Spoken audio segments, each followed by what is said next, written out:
Muy bien. Bueno, entonces, bueno, Jazmín, hoy nos reunimos acá para rendir crecimiento y desarrollo. Espero que haya estudiado, porque no hay cosa que me ponga de peor humor cuando un alumno no estudia. Bueno, acá el sorteo le ha tocado la UP número 2. Así que bueno, si usted quiere empezar, recomendaría que lea primero la UP. ¿De dónde es usted, Jamín? De un, De de un pueblo de un Entre pueblo de Ríos. Río. De Entre Ríos. Ajá. ¿Y hay ADN allá? Sí. Sí. ¿Sí? Ah, qué bien. Muy bien. ¿Qué código genético tiene el ADN de la gente de Entre Ríos? El mismo, el código genético es el mismo en todas las especies. Ah, mire usted. Pensé que los entrerrianos tenían un código genético diferente. Bueno, muy bien. ¿De qué UP vamos a hablar? El UP2. Bien. Bueno, léala, a ver. Mientras Liliana y Raúl toman sol en la plaza, conversan sobre cuando tengan hijos y se preguntan, ¿cómo serán sus vidas en esta comunidad? ¿Podrán desarrollarse plenamente? ¿Heredarán los ojos azules y la piel oscura de sus abuelas? Oh, qué lindo UP, ¿eh? Bueno, ¿quiere empezar a exponerlo un poco? Después nosotros vamos cortando y vamos haciendo preguntas. Bueno, como tema central de esta UP decidí elegir a la herencia, siendo esta la descendencia de caracteres a los progenitores, y es estudiada por la genética. Como máximo expositor o como protagonista lo tenemos a Gregor Mendel, quien forma parte también de la teoría neodarwinista al poder solucionar las preguntas que Darwin en su momento no pudo solucionar, gracias a una serie de experimentos que realizó con semillas de arvejas en su laboratorio, y a partir de ello pudo exponer tres leyes, de las cuales son dos las que nos involucran hoy. Y Ajá, son, ¿y qué dicen esas leyes? A ver. se encuentra la ley de segregación, la cual plantea que cada una eh, de las progenie van a ceder a su descendencia solo una forma alélica de cada carácter. ¿Qué forma alélica de cada carácter? Eh, Forma alélica de cada carácter. ¿Qué palabra usted podría utilizar como sinónimo de eso? Forma alélica de cada carácter. Porque suena tan difícil eso. Es decir, o sea, un gen A qué hace referencia eso? Forma hace alélica. hace referencia a que nosotros en cada carácter, o sea, en cada característica que tenemos, podemos ser heterocigotas u homocigotas. Ajá, ¿y qué quiere decir que es heterocigota o homocigota? Homocigotas quiere decir que tenés o sea, la misma, los mismos alelos que son ambos recesivos o ambos dominantes. Es decir, y los Ajá, heterocigotas es cuando tenés un alelo recesivo y otro dominante. bien, Es decir, bien, que tenés variabilidad genética si sos heterocigota. bien. ¿Y el alelo? ¿Qué es el alelo? Es la forma de expresión que tiene el gen. Ah, un gen. Claro, eso es lo que yo le quería preguntar, porque usted usa Ah, una palabra así complicada, una variante alélica, no sé cuánto, una cosa así, una pomposa. En realidad estamos hablando de un claro, gen. sí. ¿Y qué es un gen? El gen es un fragmento de ADN, es una parte del ADN no fragmentado que va a Me estaba codificar por una preguntar. proteína. Sí, Bien. sí. Sí, entonces repítamelo. Una parte del ADN. Es una parte del ADN no fragmentada que va a codificar a una proteína. Bien. Muy bien. ¿Todo el gen tiene información para la síntesis de una proteína? O sea, ¿el gen enterito tiene la información de la proteína? No, por eso es que, o sea, uno va a tener, cuando se hace, por ejemplo, la transcripción, uno va a tener intrones y exones, es decir, fragmentos con y sin sentido. Ajá. Usted dijo, así, textual, va a Mm. tener intrones Intrones y exones, y exones. Perfecto. Usted sí, dijo intrones y exones. Es sí. decir, Fragmentos. fragmento con y sin sentido. No, los Oiga, intrones son fragmentos sin sentido y los ah, exones son fragmentos con sentido. bien, porque ahí había nombrado las dos cosas, pero las había como después invertido. Muy bien. ¿Y cómo hace la biología para lidiar con esos intrones que no tienen información?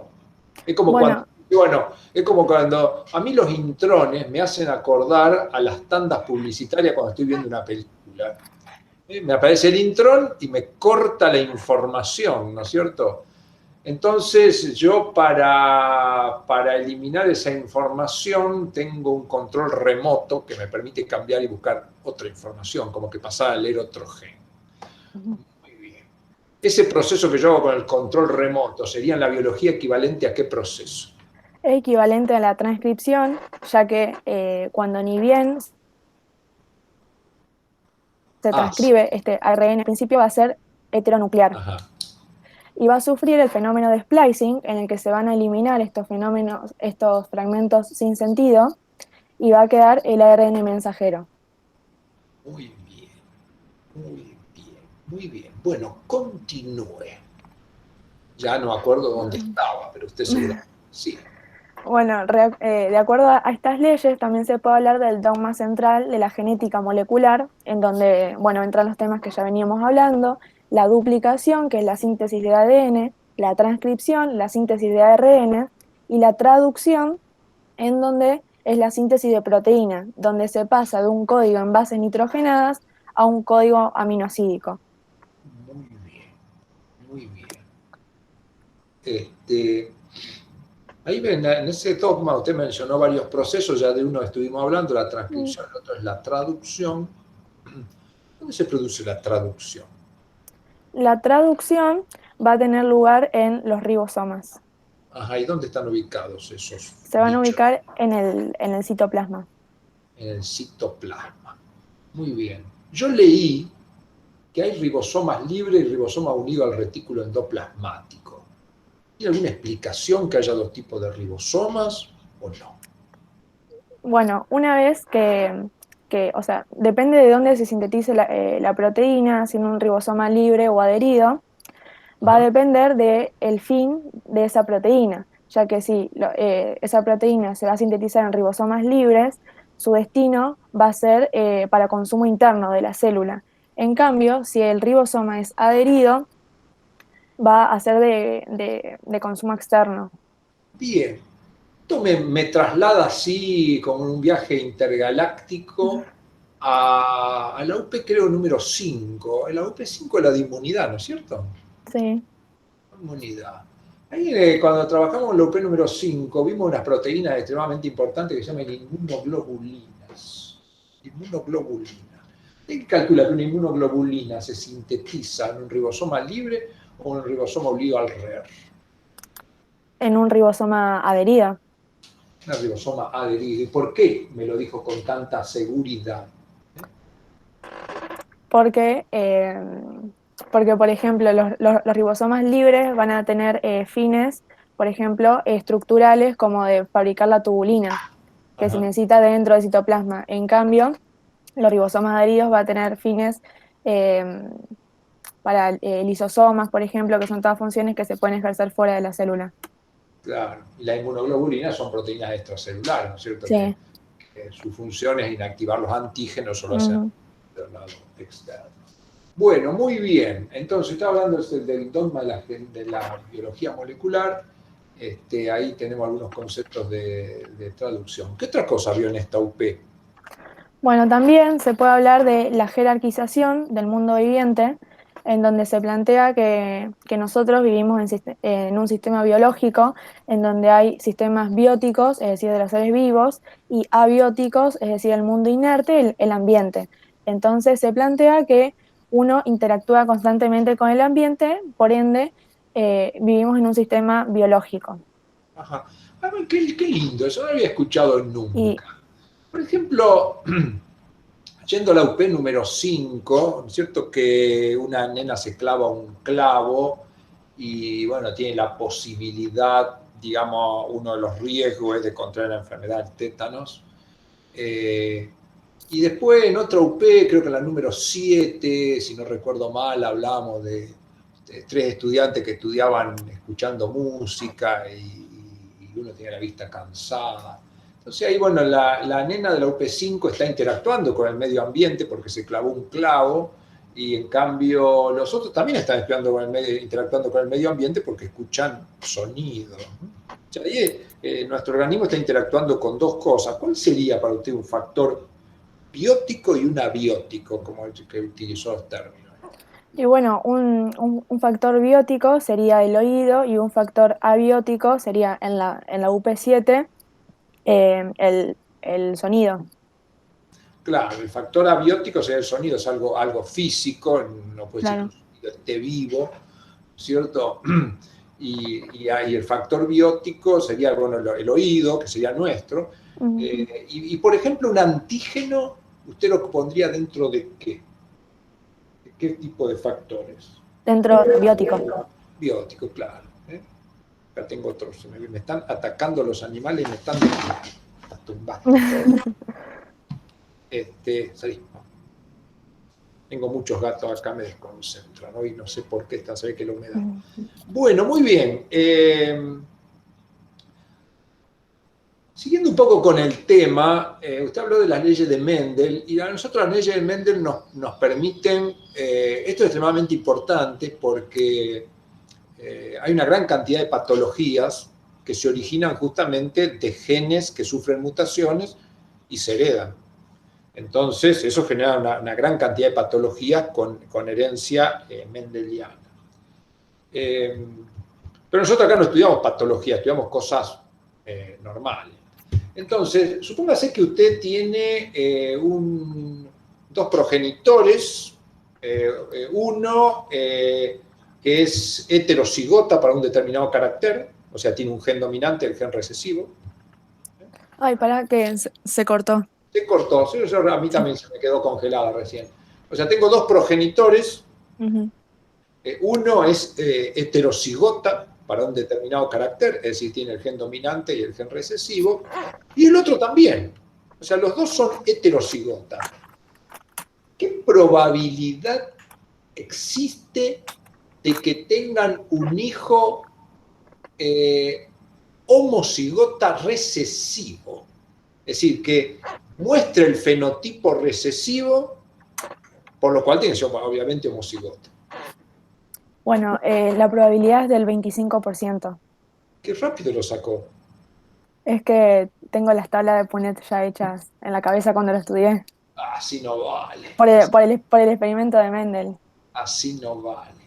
Bueno, pero si yo se lo preguntara que me lo pudiera explicar, ¿la puede dibujar esa tabla de Punnett? Sí, si Sí, quiere. está bien, está bien, está bien. Muy bien. Cuando nosotros hacemos las tablas de Punnett, de alguna manera estamos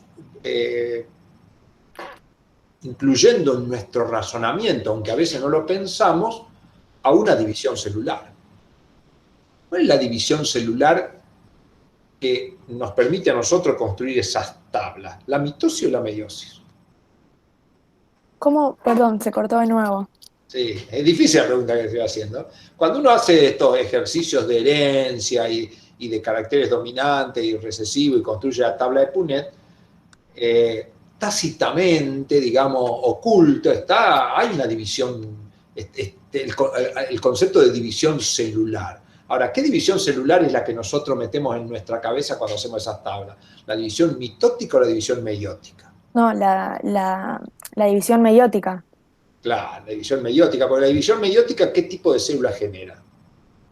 La meiótica va a generar los espermatozoides y los óvulos.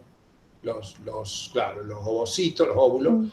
y desde el punto de vista de su constitución cromosómica, ¿cómo las clasifica esas células? Son haploides. Son haploides. Muy bien. Y bueno, la probabilidad del 25%, obviamente eso supongo que le queda claro que no quiere decir que si tienen 4 hijos uno va a tener el carácter, es solo la probabilidad, ¿no es cierto? Porque Sí. puede ocurrir que los 4 le salgan recesivos, ¿no es cierto? Ujú. Es una cuestión de probabilidad. Pero para eso se tiene que producir la fecundación, si no, no va a ocurrir nada. ¿Qué es y dónde ocurre la fecundación? Bueno, la fecundación es la unión entre el ovocito secundario y el espermatozoide que va a ocurrir en la ampolla tubaria, sino parte de la trompa uterina, una de las porciones. Ajá, ajá. Bueno, muy bien. Bueno, me convenció que ha estudiado. Tenía mis dudas, por eso se lo pregunté, pero me convenció. Bueno, muy bien, Jazmín, muy buen debut. La verdad que la paseé, la saqué de las unidades de problema. Esto es muy alentador y tiene que ser muy tranquilizador para usted y para mí, ¿no es cierto? Saber que un alumno está en esas condiciones, la verdad que es muy bueno, muy, muy sólido el conocimiento y muy rápida la respuesta, pero perfectas, o sea que no me voy a quejar de eso. El problema es que muchas veces el alumno responde rápido, apurado y responde mal. Claro. Bien, bien fundamentado. Espere que vamos a ver las caras del resto, que es un... Así que bueno.